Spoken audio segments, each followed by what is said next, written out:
Assalamualaikum warahmatullahi wabarakatuh. Saya Muti Alvina Zahro, NIM 2212128, akan memaparkan makalah dari hasil diskusi kelompok kami yang berjudul Mura'atun an-Nadhir. Dari materi ini akan dibagi menjadi 3 sub. Yang pertama yaitu pengertian, yang kedua yaitu macam-macam, dan yang ketiga yaitu contoh. Yang pertama yaitu pengertian akan dijelaskan oleh saya sendiri. Pengertian Mura'atun an-Nadhir. Mura'atun an-Nadhir wa tanasib wa taufiq wal ikhtilaf wal mu'ahadz mustalihas muta'addidah lafin badi'i ma'nawi wahid huwa anna yajma'ul bali fi kalamati baina umuri mutanasibah mutasajimah mubtaidah anit tadad. Mura'atun an-Nadhir disebut juga at-tanasib, at-taufiq, dan al-ikhtilaf, yang secara bahasa berarti pasangan. Al-jama'u baina umuraini au umuri mutanasibah, maksudnya antara dua tawafik, yaitu memperhatikan keserasian hal atau lebih yang berpasangan dalam satu teks kalam. Mura'atun an-Nadhir adalah jam'u umuri wa mayunasibah la bitadad, mengumpulkan suatu hal dengan hal yang lain yang cocok tapi bukan dengan perlawanannya. Mungkin itu saja pemaparan materi dari saya. Selanjutnya akan dilanjutkan oleh materi yang kedua. Assalamualaikum warahmatullahi wabarakatuh. Saya Sekari Damayanti, NIM 2219059, akan menjelaskan tentang macam-macam Mura'atun Nadhir. Dalam kitab Uqudul Jum'ah ada 3 macam Mura'atun Nadhir. Yang pertama, keserasian lafaz dengan makna. Contohnya dalam surah As-Suk ayat 11 yang berbunyi wahuwa sami'un basir, yang artinya dialah yang maha mendengar lagi maha melihat.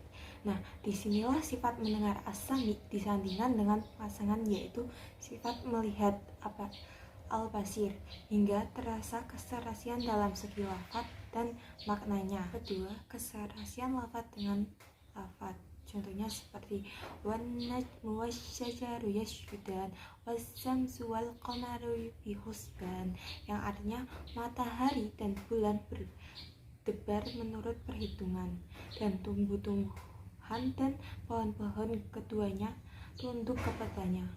Nah, makna ayat 6 yang tepat tentu saja tumbuh-tumbuhan dan pohon-pohonan semua bersujud, tetapi untuk mana tumbuh-tumbuhan tidak dipilih kata Arab yang lebih populer yaitu an-nabat, melainkan kata an-najmu agar berbunyinya serasi dengan 2 kata pada ayat sebelumnya, yaitu wasyamsu wal qamaru, sehingga tampak keserasian dalam segi lafaz dan lafaznya.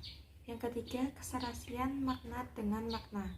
Dalam surat Al-An'am ayat 13 yang berbunyi la tadkiru absaruhu wa yudrikul absara sallallahu latiful khabir, yang artinya dia tidak dapat dicapai oleh penglihatan mata, sedangkan dia dapat melihat segala kelihatan, dan dialah yang maha halus lagi maha mengetahui. Dalam ayat tersebut tampak keserasian makna antara bagian akhir kalam dan bagian awal kalam. Secara berurutan, al-latif sama dengan la tadrikul basir, al-khabir yadrikul basir.